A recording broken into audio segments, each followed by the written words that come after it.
Today's case takes us to the quiet suburb of Montclair in New Jersey. 3 women would die in the same apartment at different times. It'd be a while before police made the connection that these deaths were the result of one man returning to the same apartment to commit horrific crimes. Hi, I'm Lee and welcome to Coffee Break Crime. I post new and old, solved and unsolved cases weekly that you can learn about in your coffee break. If you would like to hear more cases like this, click on the subscribe button either on YouTube or my podcast. Today's case takes place in the USA in the suburb of Montclair. Montclair is a small town of less than 40,000 people. It's close enough to commute to New York, and it's where you can see the New York skyline without having the big city bills. The town is known for its arts community, well-established sports centres and beautiful parks, with a large amount of postcard perfect historic buildings. Montclair is also one of the safest cities in America, with a low crime rate and rarely a murder. But in the space of 3.5 years, there would be 6 deaths in Montclair. Now this may not be unusual for some towns, but for Montclair this spike in murder was really odd, particularly as all 6 deaths took place on the same quiet road. Even stranger, 3 of the deaths took place at different times in the same apartment, apartment 31, Cranetown Apartments at 77 Orange Road. And today we're going to talk about the 3 deaths in apartment 31. There are about 100 units in the complex where a large number of elderly single women live. Many of the residents choose to live their life within the confines of the complex, barely leaving the grounds other than to get groceries and other necessities. On the 30th of November 1981, Lillian Harris was found dead in apartment 31. The apartment is just 1 bedroom and Lillian lived there on her own. At 88, she was elderly like many of the residents in Cranetown Apartments. Although neighbours were surprised at her death, it wasn't really unexpected and her death didn't raise any suspicions. An autopsy was carried out and her cause of death was shown as a heart attack. There were a few odd things though. One thing was that her home appeared to have been burgled and some jewellery was missing. It doesn't appear that any investigation was done at that time in relation to those missing items. Life went on and a new resident moved into the apartment. Joan then moved into the apartment. She was born on the 28th of April 1931 in Philadelphia, and at 51 she was considered quite young compared to many of the other residents in the complex. She had been married and had 2 children and had a career as a speech therapist. She was now on her own. Apartment 31, being a single bedroom apartment, suited her and her lifestyle. On the 18th of April 1983, she was found dead in her apartment. When the police investigated, they found a bedroom window had been opened. The drawers looked like they'd been gone through, and her purse was missing. An autopsy was performed, and the cause of death was withheld. The police continued to investigate the case, and in the meantime, a new resident moved into the apartment. Sarah McHale was 68 years old when she moved into apartment 31. It had been vacant for 5 months when she moved in. She'd been living there for just 2 weeks when she was found dead on the 2nd of September 1983. When police investigated, they discovered that Sarah had apparently been strangled and suffocated with a pillow. Just like the previous victims found in apartment 31, there were signs of a burglary. A bedroom window had been opened, Sarah's purse was missing, and some jewellery, including a chain set with a small diamond, was gone. Residents of Cranetown Apartments were now very alarmed, And although Lillian's death had been dismissed as natural causes, there were now 2 further deaths that were not. And it also appeared that there was a burglar targeting residents in apartment 31, and maybe even the complex. The locals started to refer to apartment 31 as the curse of Cranetown. 3 deaths and robberies in the same apartment in a short period of time certainly made it seem as if the dwelling was cursed. Even though the crimes had only been committed in one apartment, apartment 31, many residents were still fearful for their own safety, no matter where their apartment was located within the complex, and many increased security at their apartments. Locks were installed on doors and windows, and people just worried for their safety and for their fellow residents. The police did their best to assuage the fears in the neighbourhood by increasing police patrols around the area where the apartment complex was located, but residents were still frightened. And it was at this time that the police also formed the opinion that the 3 deaths in apartment 31 were all linked and not random attacks. There were a lot of similarities that led to that conclusion. The 3 victims all lived in apartment 31. They were all single, white women, and all appeared to have died and been burgled. Bedroom window had been forced open in 2 of the 3 cases, and all women had lost money and jewellery.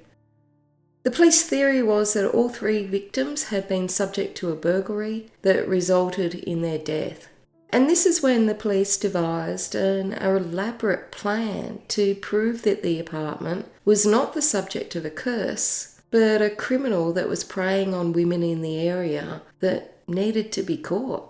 Their cunning plan was to install one of their own officers as bait in apartment 31 and hopefully catch the killer in the act. In 1984, they moved furniture into apartment 31 and set about making it look like someone was living there. They put curtains up, had lights connected to an automatic timer, and they even decorated the apartment for Christmas. Mail was sent to the address, and more importantly, each day their bait, a female police department secretary, would visit the apartment a number of times. Undercover police officers would be stationed around the apartment to observe her coming and going, and more importantly, keep an eye out for any potential suspects and make sure she wasn't harmed. And to the public, it looked like the apartment was occupied by a single woman. It seemed like a reasonable plan, but despite the resources committed to it, nothing happened. No suspects were identified, no suspicious activity was noted, and thankfully there were no further deaths in apartment 31. Even though the police abandoned their undercover operation at apartment 31, they had never given up trying to close the case. Deputy Chief John Corcoran said they looked at 150 people. They compiled more than 8,000 pages of reports. And he told the media that the crimes are unprecedented here. There's absolutely no contest between any homicide or any other case we've had in the past. He said that they devoted thousands of man-hours to the investigation over the last 2 years. They'd spent years with a number of officers working on the case. Their investigation was in-depth. They obtained assistance from federal, state, county, local and out-of-state law enforcement officers over this period. They even sought the views of colleagues in other countries like Canada to explore techniques for investigating the case. And they'd questioned people all the way to California for their investigation. This wasn't a case of the police not doing their jobs. They really were trying to solve this. Although the police hadn't found anyone suspicious near the Cranetown apartments during this time, there was a man that aroused their suspicions at another apartment complex. On December 16, 1984, the main person on their radar was Jerry Spraggins. He was found at another apartment complex in the area, He was arrested and charged with criminal trespass, and this is basically an unlawful entry onto a property with the intention of committing some sort of criminal offence. 3 days later, further charges were laid for criminal sexual contact and lewdness. Criminal sexual contact is the most serious of the charges, and lewdness in short is exposing your genitals to someone. He pleaded guilty on the 24th of January 1985 and was convicted with 2 years probation and a suspended sentence and a fine of $500 and $25 court costs. He was their main person of interest in the Apartment 31 murders due to forensic evidence found at the Apartment 31 crime scene. And he'd been on the radar of the police for over 6 months, but it seems they didn't have enough evidence to make an arrest and charge him for these crimes. Nothing happened then for months after this. Then suddenly, on 9th of April 1985, 30-year-old Jerry Spraggins was arrested and charged with suspicion of killing Sarah McHale.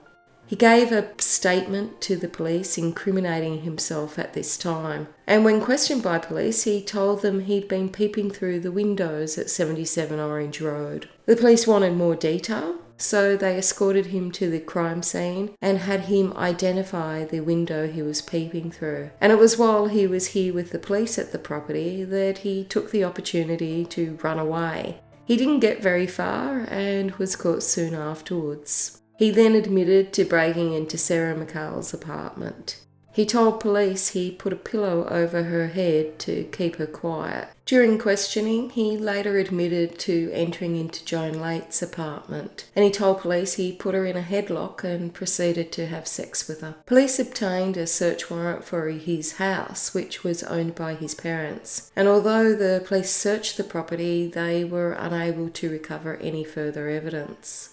But there was further evidence directly linking Jerry Spraggins to the burglary of Sarah McHale, and it came from his own family. Jerry Spraggins' father later attended the police station, and he gave them jewellery that had been found at his home, and the jewellery was identified as belonging to Sarah McHale. On the 13th of April, Jerry Spraggins was then charged with the murder, aggravated sexual assault, burglary and criminal theft in relation to Sarah McHale and Joan Late, and theft and burglary of Lillian Harris. When news of the arrest was made public, locals were calling the police to thank them for their hard work.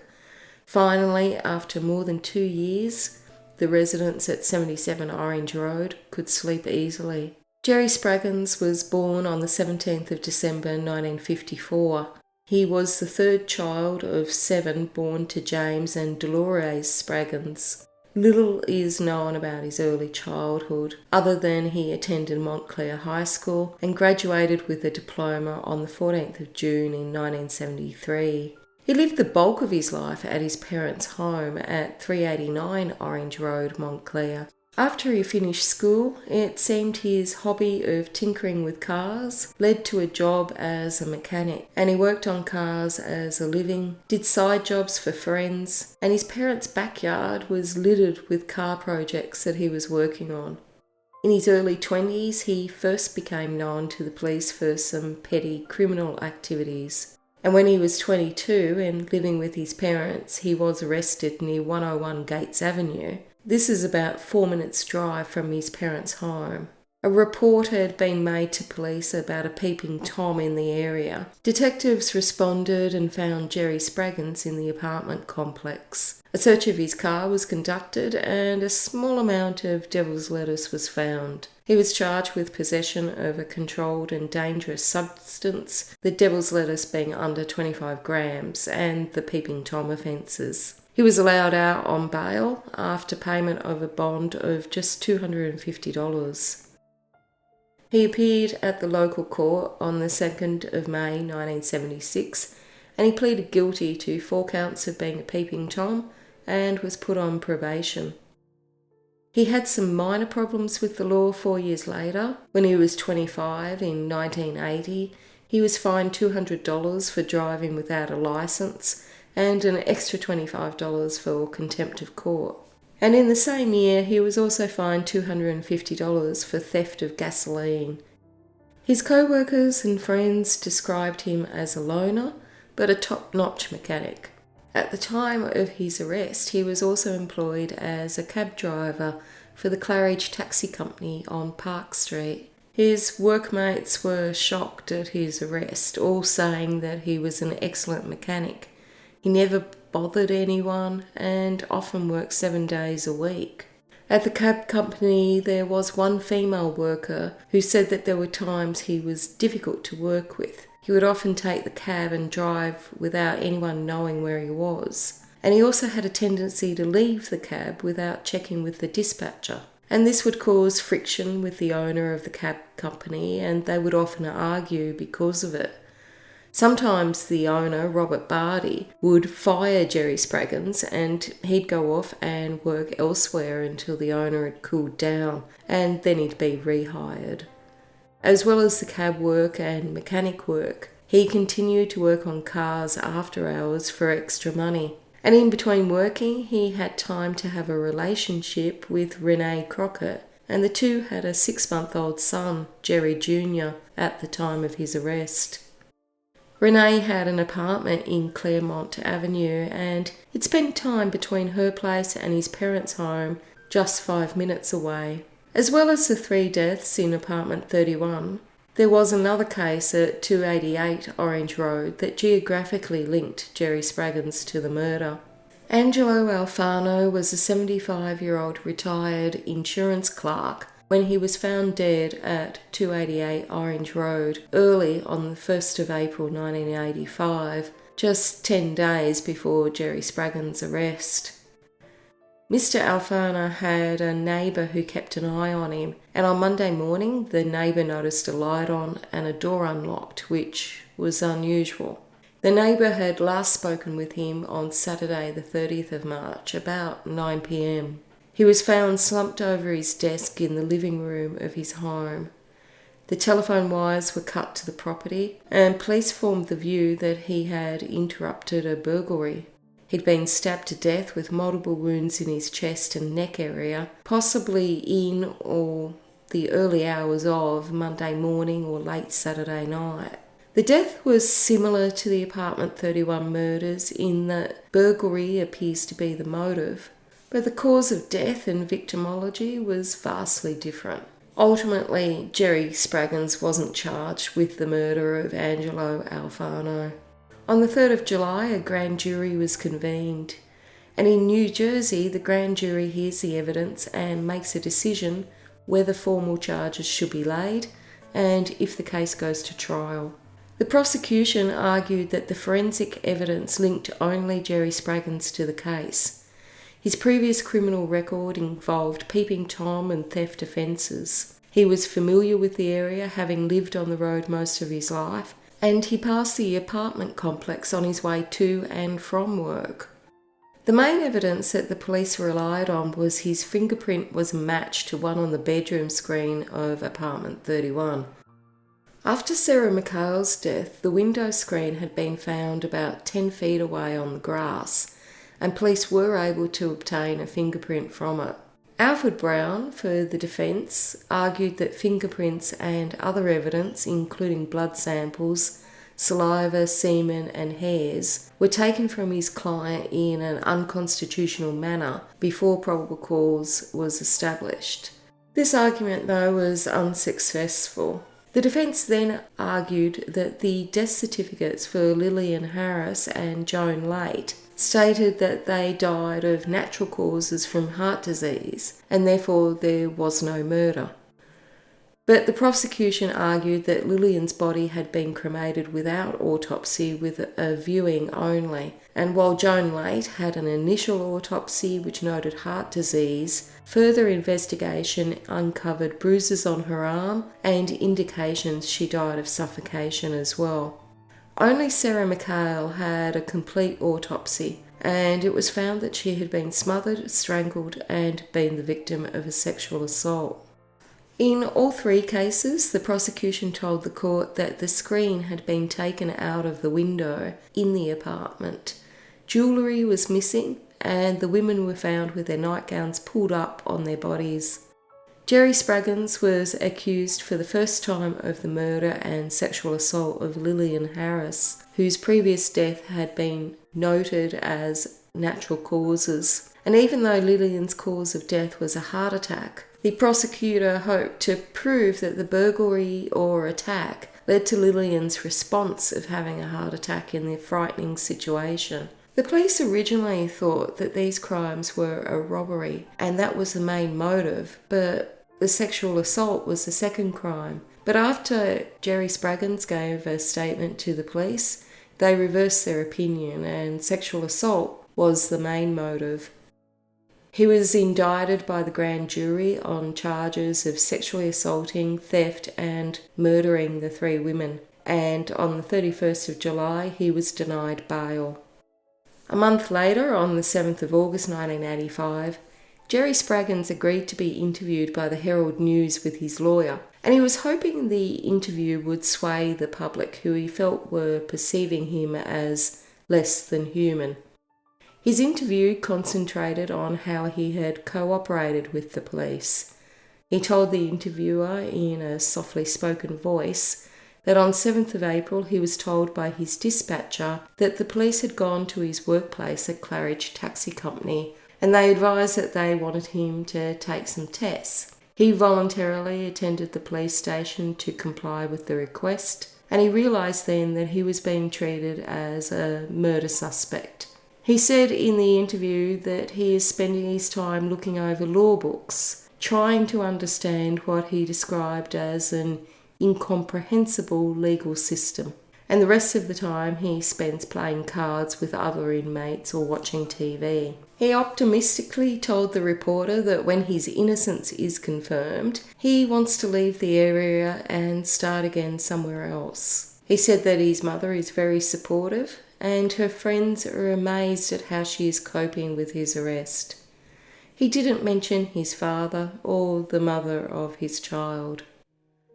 His son was only 9 months old at the time of the interview, but he said when he is old enough to understand, he would advise him to get a good education, avoid trouble, and have a positive outlook on life. Before proceeding with the trial, Prosecutor George Snyder had to decide if the state should seek the death penalty, and they ultimately decided to do so. The trial then commenced in January 1986, and despite the admissions made to police, Jerry Spraggins pled not guilty. The defence had a number of points to raise regarding the statements Jerry had made to the police about his role in the women's death, and they asked that the statements not be admitted as evidence in court. The defence claimed that Jerry had not been read his rights correctly, and that he hadn't signed the statements voluntarily but under duress, and he had done so only because he was abused and threatened by police. He alleged the threats included shooting him in the back if he did not sign the statement, and also that he was poked in the head with a pencil, handcuffed to a chair for half an hour, and not read his rights. He claimed the police said, "We're going to get a statement out of you if it takes all day or 3 days." One told him that they had tough guys before, and he was sure that he could break me. During the interview, he said both hands were handcuffed to a chair, and he was punched in the stomach and had been kicked. The judge found in favour of the prosecution, and the statements were admitted into court. As well as the evidence already submitted in the grand jury, a number of witnesses also gave evidence for the prosecution.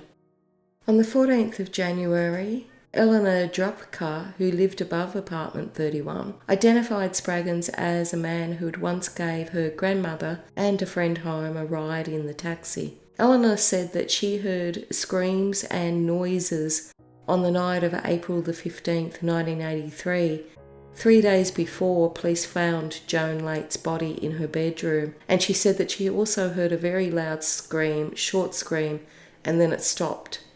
She told the court that she didn't call the police because she thought someone was just having a bad dream. When she saw photos of Spraggins on TV after his arrest, she recalled that this was the man who had given her grandmother and her friend a ride home hours before she heard the screams. And she also said she knew him by sight, as she'd seen him many times in the local coffee shop where she worked. Also testifying against Spraggins was his father, James Spraggins Sr., and his sister Shonda. Shonda told the court that she'd found jewellery in a second-floor bedroom of the family house, and she gave that jewellery to her father. He ultimately handed it in to the police, and it was identified as belonging to Sarah McHale.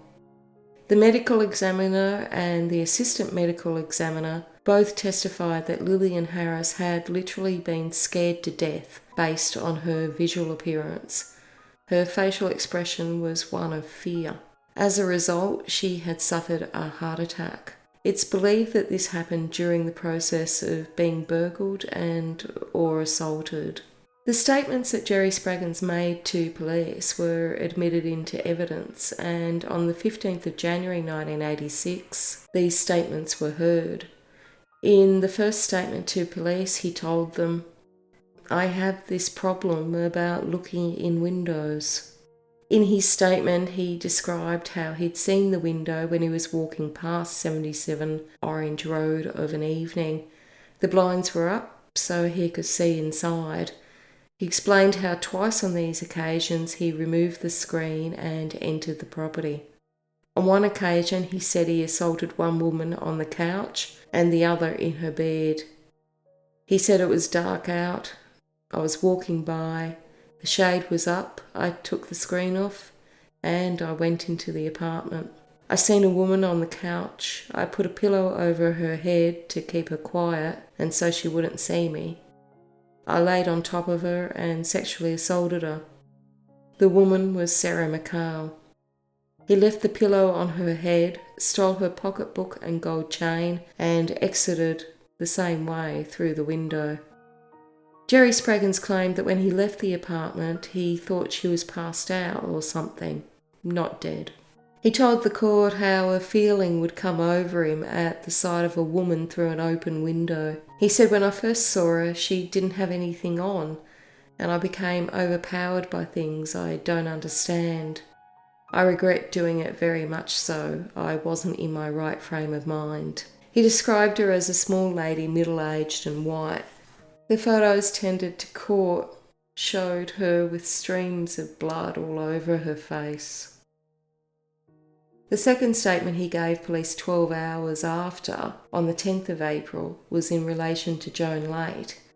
He was again out walking along Orange Road of an evening, and he said this time he was coming home from work. As was his habit, he looked through the windows on his walk and saw a lady in the window, nude.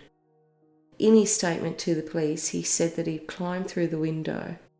He told police that because of the way he had found her, nude, he thought that she would be ready to submit to him. She did not. He described her as a big woman who put up a fight. She got hold of my private parts and I got her in a headlock until she let go of my private parts. He then sexually assaulted her. He told police that his only intention had been to have sex with her, not to hurt her. He said that when he left, she was still moving and trying to get up. He included in his statement to police, "I know this was a bad thing to do and I want to take my life about it." Joan Late's death was initially attributed to a heart attack, but later noted as mechanical asphyxia, a fatal loss of consciousness from oxygen deprivation, and no autopsy was performed. A third statement by Jerry Spraggins was later read by another detective. In this statement, he acknowledged that the jewellery handed in to the police by his father was the same jewellery he had stolen from apartment 31. At court, though, he denied the jewellery recovered and handed into police was stolen from the victims. Instead, he argued that it was costume jewellery and he'd found it in his taxi over the years. From a defence point of view, this was an important argument to make, as if found to be true, it would not be a burglary charge and the felony murder laws and sentencing wouldn't apply. In the statements, Spraggins admitted to breaking in and sexually assaulting the women, but other than the theft of Sarah McHale's jewellery, denied the robberies and murder, believing the women were alive when he left. The prosecution wanted a conviction of Spraggins on the felony murder charge. Felony murder occurs when a person dies during the commission of a felony like burglary or sexual assault. The prosecution also were asking for capital punishment for the death of Sarah McHale. Capital punishment was in force in New Jersey from 1982 to 2007.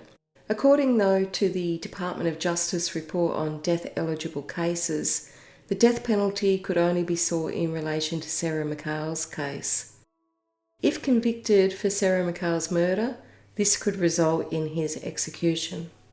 For the cases of Lillian and Joan, if the prosecution proved felony murder, then during the sentencing phase there would be a minimum 30-year non-parole period. But in order to be successful, the prosecution first has to prove a burglary and or a sexual assault beyond a reasonable doubt. On the 24th of January, the jury of 5 men and 7 women started their deliberations. The first question they needed to assess was whether Spraggins was guilty of each of the burglary charges, and they took nearly 20 hours over a 4-day period to find Jerry Spraggins guilty of felony murder, purposeful or knowing murder, aggravated sexual assault, and burglary of Sarah McHale. He was acquitted, however, of the theft charge. He was also acquitted of the charges relating to Joan Late and Lillian Harris. On the 27th of January, the sentencing hearing began, and the prosecution again argued for the death penalty. The defence argued that there were a number of mitigating circumstances that should be taken account, and the death penalty shouldn't apply. The first was that whilst he'd been convicted previously of criminal charges, he'd not been jailed. He was of good character, and his mother, Dolores Spraggins, gave evidence of this, saying, "My son, he is a good kid. He's the 3rd of her 7 children," and she described him as kind and gentle, soft-spoken and respectful. He was raised in church and went to Bible school. She was asked by Spraggins' lawyer if, despite everything you've seen and heard in this courtroom, do you believe your son deserves another chance at life? And she said yes. But the main argument was that Spraggins suffered from a mental disease or defect where he couldn't appreciate the wrongfulness of his acts. The nature of this defect was a compulsive and voyeuristic behaviour towards women, and his psychiatrist gave evidence to this effect. The prosecution called an ex-girlfriend, Marilyn Mack, who testified that Spraggins beat her 15 to 20 times while she lived with him. She told the court that he insisted that he have sexual relations with her, and he got violent or started yelling or hitting at her. She was thrown on the bed, he began to choke her, he had his hands on her neck, and she said that she only escaped by kicking him. The jury, in the end, decided to sentence Spraggins to life in prison rather than death. He must spend a minimum of 30 years in prison before being eligible for parole for the murder, and 20 years with 10 in prison before being eligible for parole for the aggravated sexual assault. He was also ordered to pay $5,050 to the state's Violent Crimes Compensation Board. Spraggins seemed pretty pleased with the sentencing and didn't say anything. The Cranetown curse over apartment 31 also seems to have been lifted since Jerry Spraggins' arrest. And just as a side note, although the police had suspected Jerry Spraggins with the murder of Angelo Alfana, it turns out that this was a crime that couldn't be laid at Jerry Spraggins' door. Police arrested Robert Louis Klein, who also lived at 305 Orange Road, for the murder. He was 20 when he was arrested in November 1985, and he was already in a correctional facility at that time for another crime. The police were able to make their arrest after a tip-off came in from the public, and he was charged with murder, burglary, criminal theft, receiving stolen property, unlawful possession of a weapon, and possession of a weapon for unlawful purposes. I'd love to know what you think of this case. Do you think he just couldn't help himself when he walked past those apartments? Or do you think maybe that this was a crime of opportunity? He'd been successful breaking in there in the past and just continued to do so because it was easy for him. I'd love to know your thoughts. Until next time, stay safe out there.